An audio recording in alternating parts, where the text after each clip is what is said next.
Okay, ganito ang nangyari. Yung kahapon, grabe. Ang pinaka one word na explanation ko kahapon sa birthday ni Tatay Tigong, alam niyo kung ano? Para sa akin, pagmamahal. Di ba? Pagmamahal.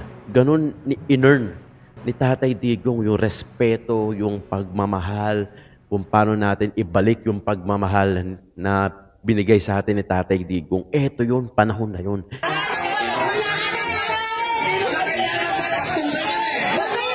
Di ba? Di ba? Pagmamalaki mo na naginto kami sa Pilipinas. Pero ngayon parang ang hirap aminin, ang hirap sabihin na Pilipino ka. Parang gusto mo pang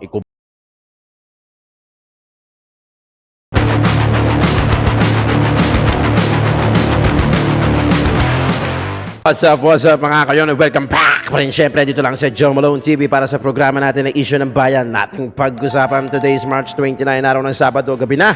Kaya naman magandang gabi po sa inyong lahat ha.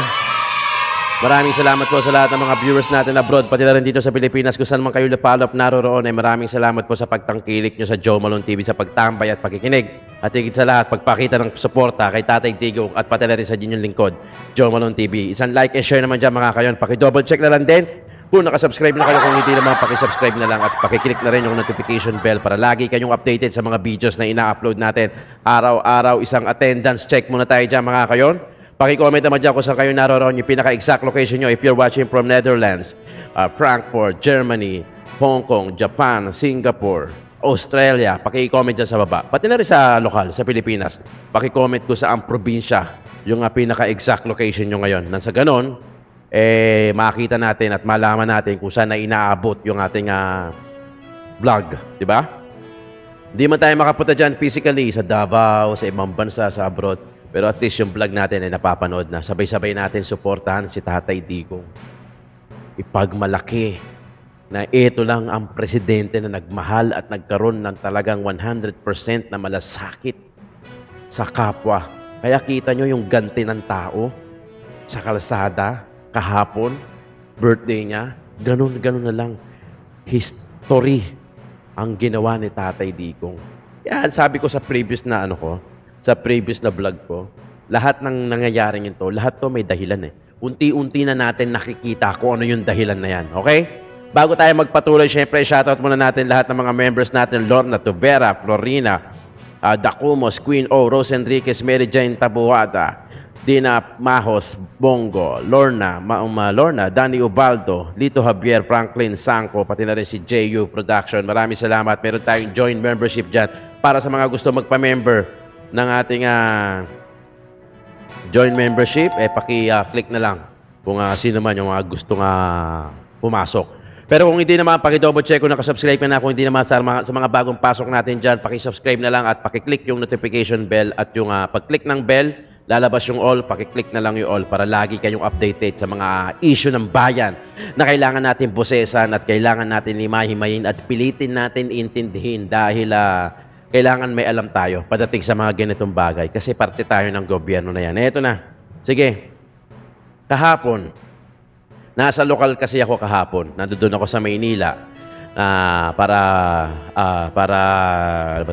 suportahan si Isko Moreno dahil isa yan sa mga kinakampanya natin sa lokal. Okay, hayaan nyo. Pagpasensyahan nyo na hindi ako nakapunta sa national o yung sa birthday ni Tatay Digong. Nadaanan ko tong sa Menjola Kaso patapos na, pauwi na yung mga tao. Traffic nga kasi talagang sabayan talaga lahat ng mga sasakyan. 9:30 na yon, 9:30 na rin yon ng gabi. O hindi ko alam kung patapos na o alas 10, mga alas 10 pasado na. Mga ganon, yung pauwi na ako ng Maynila noon. Tapos kukunin ko yung sasakyan para makauwi na. Okay, ganito ang nangyari. Yung kahapon, grabe. Ang pinaka one word na explanation ko kahapon sa birthday ni Tatay Tigong, alam niyo kung ano? Para sa akin, pagmamahal. Di ba? Pagmamahal. Lahat nung nasa kalye na yon, lahat nung nasa kalsada na yon, hindi lang justice ang hinihingi niyan.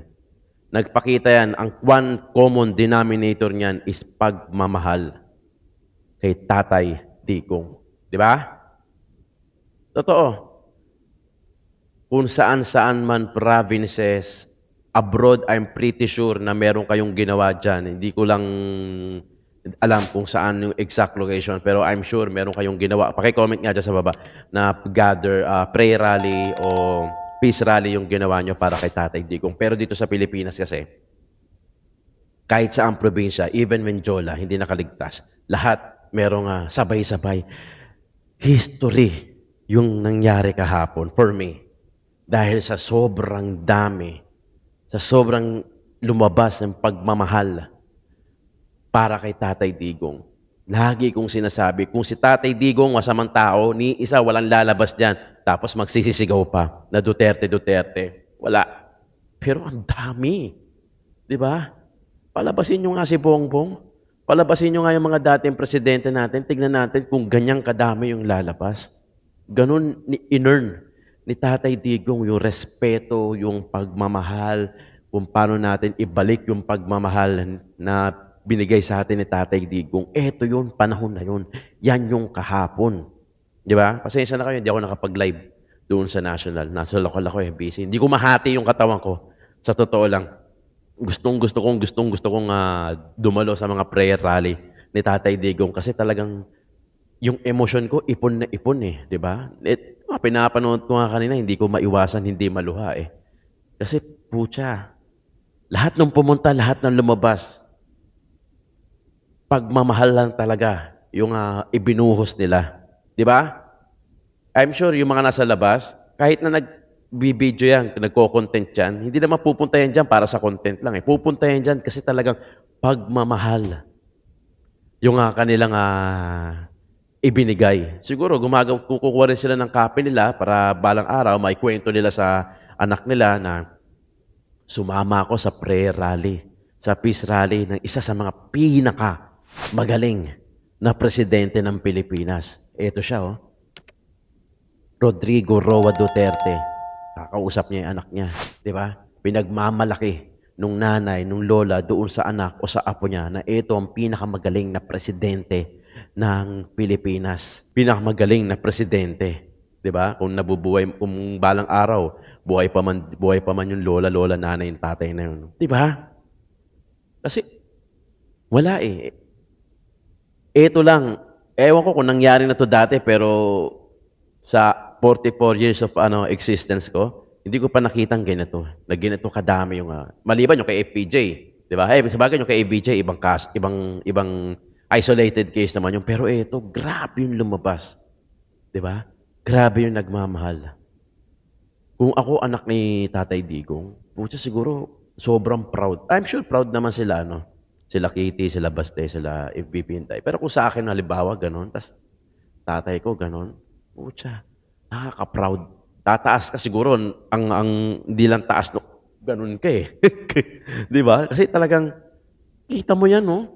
Siguro makikita ni BP Inday Sara yan, nila Paolo, nila Kitty. Sobrang dami nagmamahal kay tatay. Di ba? Talo niya na ito yung artista Di ba? Walang presidente ang lumabas tapos ginawa ito para sa isang presidente. Wala. Only tatay. Only Tatay Diggs. Di ba mga kayon? One common denominator, lahat ng lumabas sa kalye, pagmamahal. One word, pagmamahal.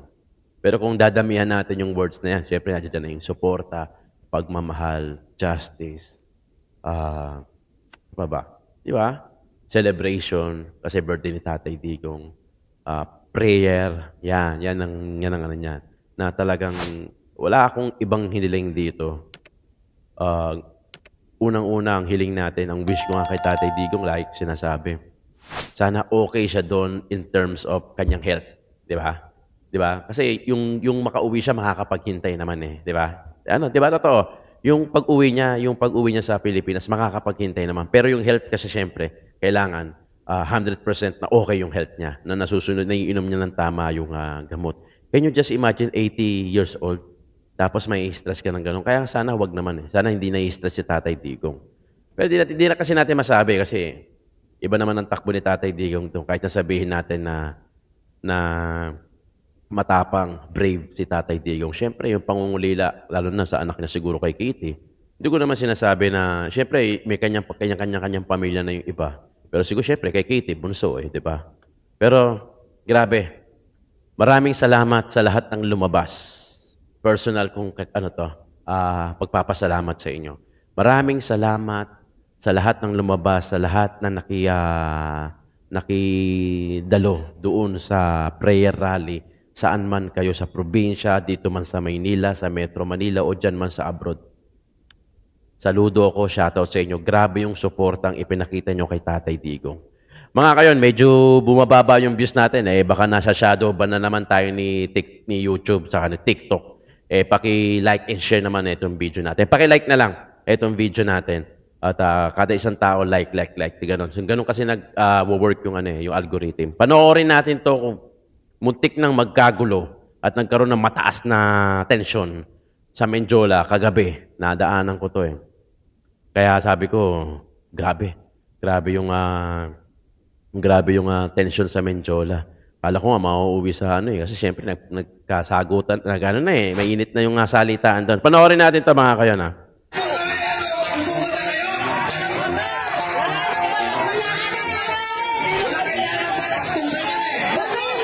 Di ba?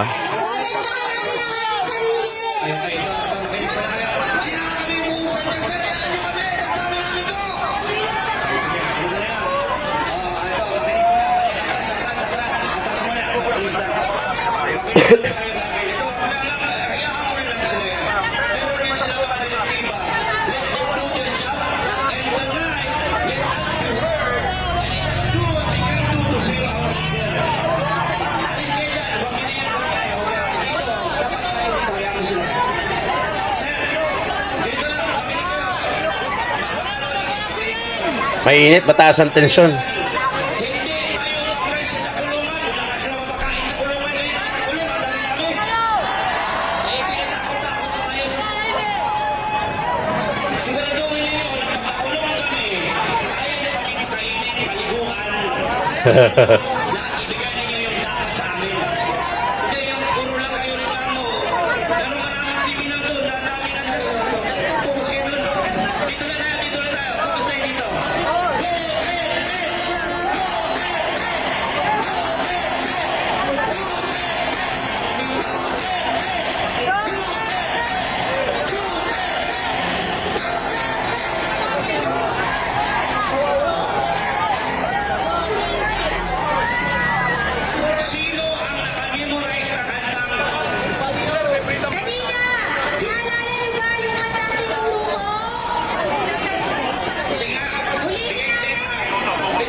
Yes, hindi para dyan ang rally.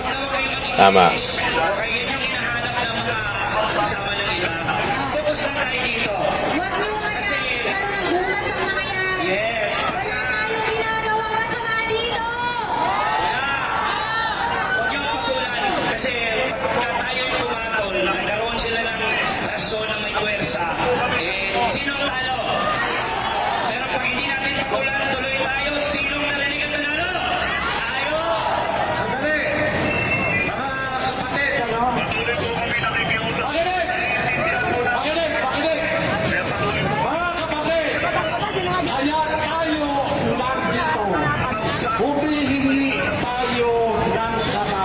Yes. Makita natin na tayo ay sibilisado. Hindi tayo mag-uumpisa ng anumang gulo. Hindi tayo nandito para maggulo.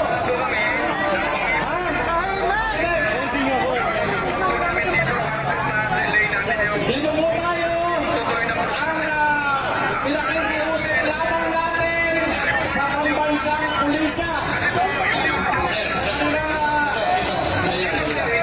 Hindi, ganito po, sir. Sir, akit kayo sa stage, dito tayo mag-usap. Yan na. Okay ba yan? Dito sa stage, dito tayo, sir. Taas ang tensyon, no? Mataas ang tensyon sa Menjola kagabi. Sandali po, sandali na. Ipakita natin na tayo ay disiplinado. Pwede ba yan? Pwede ba? Hayaan natin sila na nandiyan. Pantayan nila yung tulay. Putang ina, mati ko na mabuga yung kape ko. Bantayan yung tulay ang puta. Ating mga damdamin kung saan ang ating minamahal na dating Pangulo ay pinukot at pinala sa Netherlands. Wala pong masama sa mga ginagawa natin. Yes. Wala masama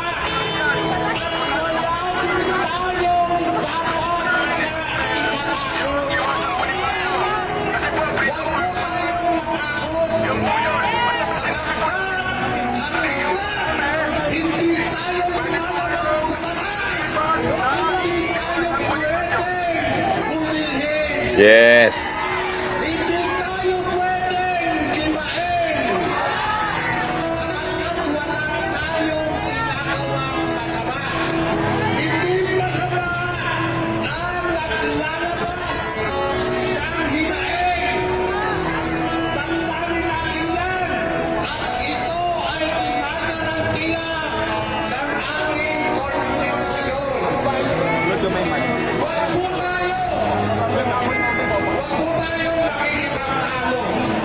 Dito po tayo.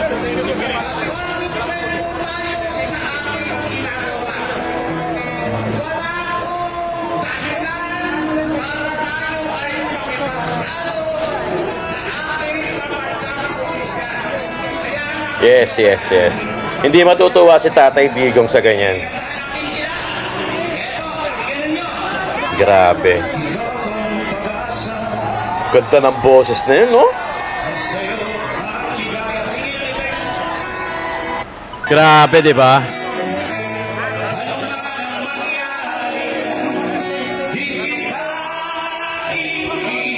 Grabe. Pagmamahal. Pagmamahal lang talaga, sapat na.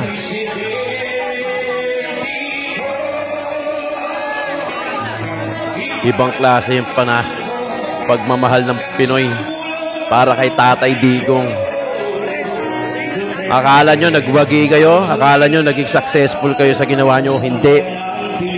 Nakikita na namin yung dahilan kung bakit nandiyan dyan si Tatay Digong at bakit nyo ginawa yan. Lahat yan babalik sa inyo.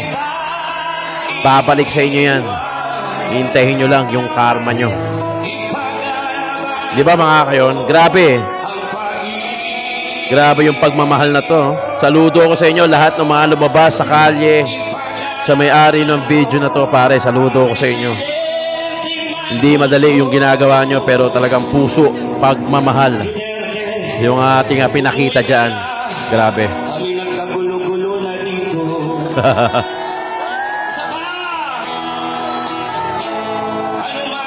Grabe, oh. Yan ang tunay na pagmamahal. Lahat yan. Lahat ng lumabas kahapon, birthday ni Tatay Digong, lahat yan, pagmamahal. Suporta kay Tatay Digong. At I'm sure nalalangin din na sana makabalik si Tatay Digong.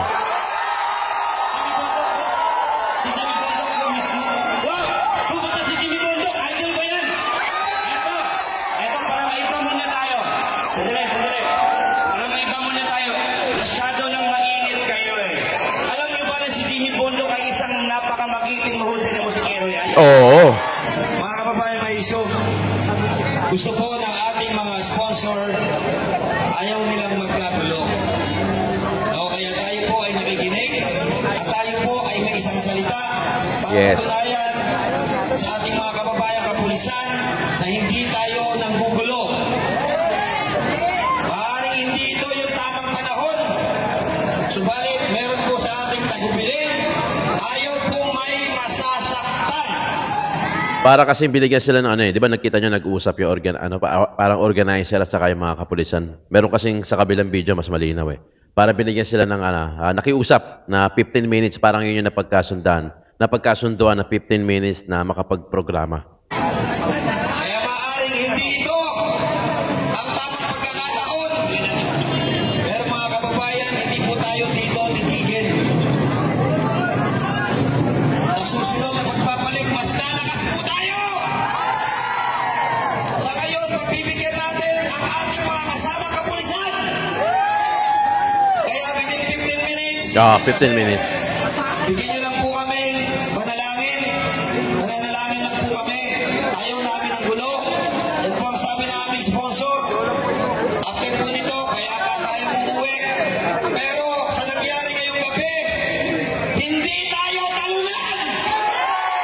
Sapagkat darating natin ang pintuan ng Malacanang! Magpalit na isang tagumpay! Kabuhay Pansang Maison! Okay. Iwasan tayo! Okay, dito. We only have 15 minutes left. Hindi natin guluhin yan. Takasan lang tayo. Trixie! May gusto ko kantahin bago sa... Sir, sir, sir. Andito po sa Tony Trixie. Ay, yes, wala si Trixie. Ibang panawagan. Pasalamat tayo sa ating kapulisan.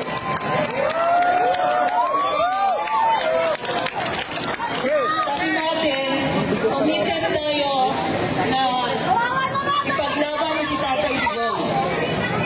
Maaga pa. Aalis tayo dito in 15 minutes. Marcha tayo sa luwasan. Yung Liwasang Bonifacio kasi, kaya laging doon, dahil Freedom Park yun eh. Kumbaga parang yun yung magandang pwesto para sa mga ganyan, sa mga rally-rally. Kasi parang, kumbaga, hindi nakaka-istorbo. Ano naman, may point naman. Kasi dito, U-belt to eh. Tapos, di ba, Malacanang. Ano naman, tama naman eh, na walang gulo, walang gulo. Kasi itong moment naman na to, na kay Tatay Digong, naniniwala naman ako na panalo tayo rito.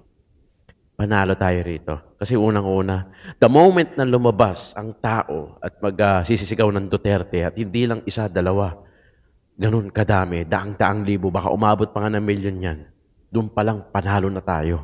Kasi naipahayag natin, naibigay natin yung emosyon, yung damdamin at naipakita natin yung suporta, pagmamahal kay Tatay Digong pati sa mga pamilya niya. Kasi doon panalo tayo. Doon masasabi natin na nagwagi tayo, di ba? Huwagin mo mga kasama nyo. Lahat tayo matutulog. Freedom Park, ang luwasan. Freedom Park, Liwasang Bonifacio. Doon tayo matutulog ngayong gabi!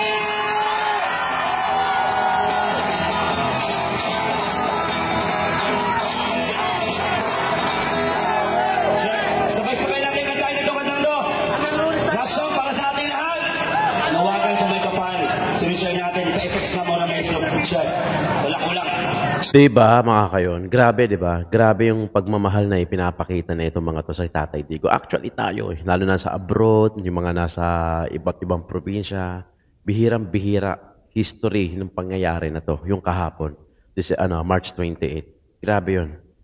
Sana nakakapunta rin ako, no? Nasaksiyan ko. Kasi talagang gustong-gusto kong umaten. Makakapunta rin ako, wag kayong maglala. Actually, hindi pa naman ito yung last. Diba? Makakadayo rin tayo. Baka sa susunod, hindi na yung vlog ko makarating sa Davao. Gusto kong pumunta ng Davao, eh. Gusto kong pumunta ng Cebu. Baka sa susunod, ako na mismo yung pupunta ron dahil gusto kong masaksihan yung kung gaano kaganda yung Davao. Di ba? Saka masaksihan kung gaano kadami yung nagsusuporta at nagmamahal kay Tatay Digong. Di ba mga kayon? Ito lagi ko nga sinasabi dito eh. Maari nagtagumpay ang administrasyon dahil naipadala nila si Tatay Digong sa Dahig, sa Netherlands. Nagtagumpay sila doon sa part na yon, doon sa maliit na part na yon. Pero hindi nila alam yung outcome. Hindi nila alam na ganito yung magiging epekto nun. Na ultimo yung mga bata, yung mga lumabas sa kalye at talagang humihingi ng hustisya para kay Tatay Digong. Doon yung pa pinag-birthday talaga, di ba? Pero lahat yan eh. Lahat yan may dahilan. Kung sasandalan lang natin yung bagay, yung salita na lahat na nangyayari may dahilan, maiintindihan natin. Kasi di ba noong March 11, gulong-gulo tayo. Totoo naman. ang gulo kasi wala nakakaalam, ultimo yung mga media, questionable, yung mga new media, kami, mga political vlogger, hindi namin alam kung paano namin kakwento sa inyo kasi biglaan, di ba? Biglang yung iba naglabasan na kaagad noong March 11, 12, 13, 14, 15, talaga heartbroken tayo, hindi pa natin matanggap kahit sila BP Inday Sara. So ang magulo pa no? Unti-unti lumilinaw. Kasi unti-unti natin nakikita yung dahilan kung bakit. Lagi kong sinasabi yan dito. Lahat ng nangyayari sa mundo, merong dahilan. Kung pagkakatiwalaan lang natin yung nasa taas. Totoo. Totoo lahat yan may dahilan.